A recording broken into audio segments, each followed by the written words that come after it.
Hello বিস আসসালামু আলাইকুম। কেমন আছেন সবাই? আশা করি সবাই ভালো আছেন, সুস্থ আছেন, নিরাপদে আছেন। তো মাত্র ২ ঘন্টার মধ্যে শত্রু মারা যাবে। ২ ঘন্টার মধ্যে শত্রুর দফন-কাফন শেষ।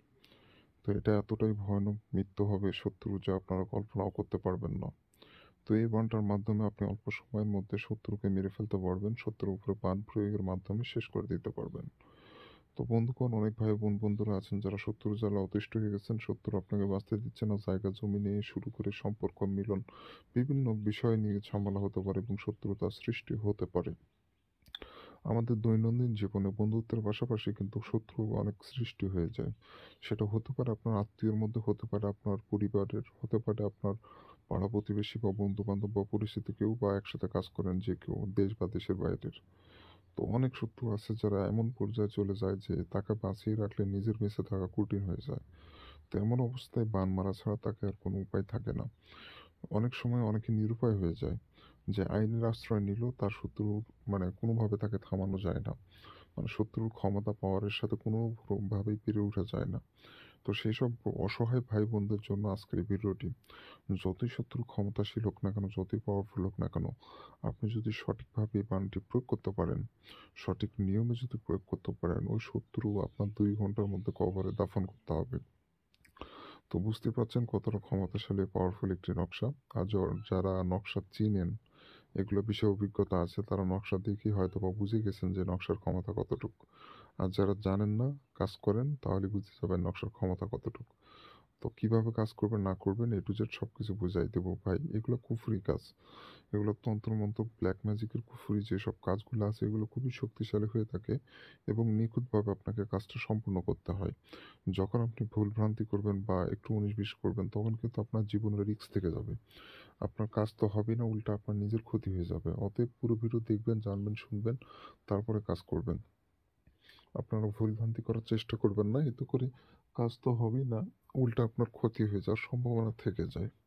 তাই পুরো ভিডিও মনোযোগ সহকারে দেখবেন। আশা করি বুঝতে আপনাদের কোনো প্রকারের সমস্যা থাকবে না।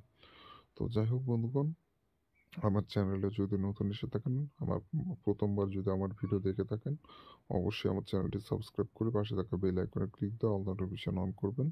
এতে করে পরবর্তী সব নতুন বান বশীকরণ, জিন-পরি সাধনা, বিভিন্ন ধরনের টোটকা তদবিরের ভিডিওগুলো দেখতে পারবেন সবার আগে।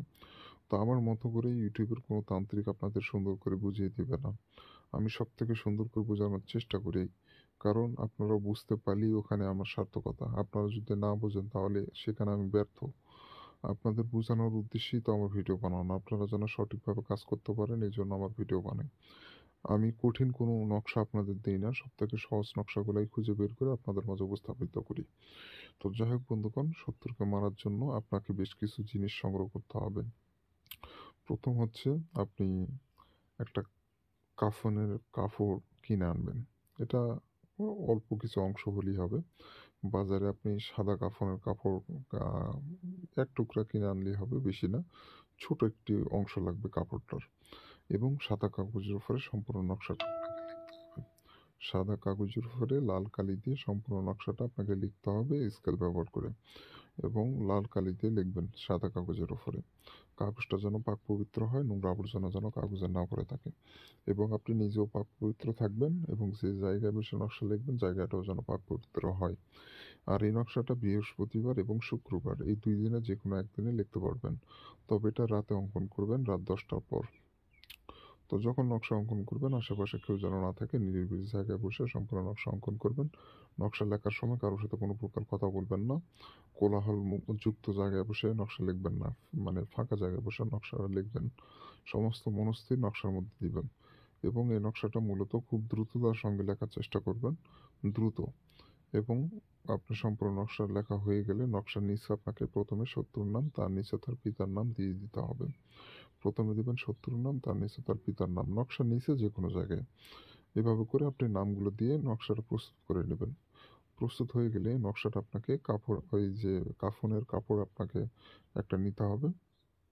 এই নকশাটা ছোট করে দুমড়ায় নিবেন। নেওয়ার পর ওই কাফনের কাপড় দিয়ে আ পুরো নকশাটা পেঁচে নিবেন। যাতে নকশা যেন বের হয়ে না থাকে, কাপড় দিয়ে ঢেকে দিবেন। পুরো পেঁচে নিবেন এবং সুতা দিয়ে বেঁধে দিবেন।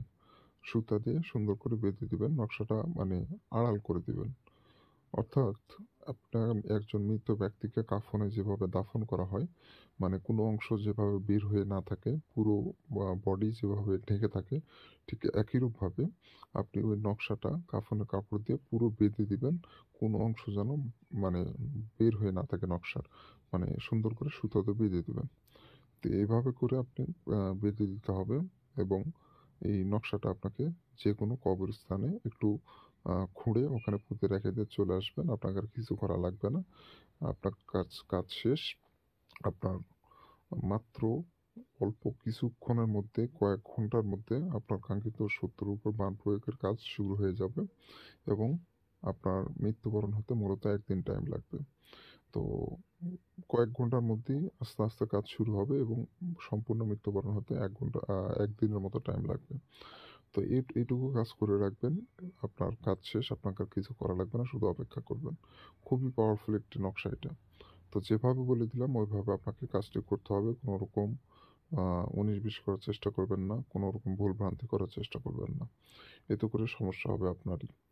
আর যারা অনুমতি নিবেন চ্যানেলটা সাবস্ক্রাইব করবেন এবং কমেন্টে নাম লিখে দিয়ে যাবেন, অনুমতি পেয়ে যাবেন। আর মানে অনুমতি দেওয়ার জন্য অবশ্যই নাম জানা প্রয়োজন। এইজন্য আমি বারবার করে বলি আপনাদের নিজেদের নামটা কমেন্ট বক্সে লিখে দিয়ে যাবেন। আর চ্যানেলটা সাবস্ক্রাইব করবেন। আমি ২ টা শর্ত দিয়ে রাখি। যে চ্যানেলটা সাবস্ক্রাইব করে এবং কমেন্টে নাম লেখে তাদেরকে আমি অনুমতি দিয়ে রাখি। এই হচ্ছে ব্যাপার। আর যারা ব্যক্তিগতভাবে আমার সাথে যোগাযোগ করবেন স্ক্রিনে দেওয়া নাম্বারে ইমোতে এসে অথবা হোয়াটসঅ্যাপে এসে যোগাযোগ করবেন। সমস্যার সমাধান করে দেব ইনশাআল্লাহ। তো ভালো থাকেন, সুস্থ থাকেন। দেখা হচ্ছে পরবর্তী কোনো এক নতুন ভিডিওতে।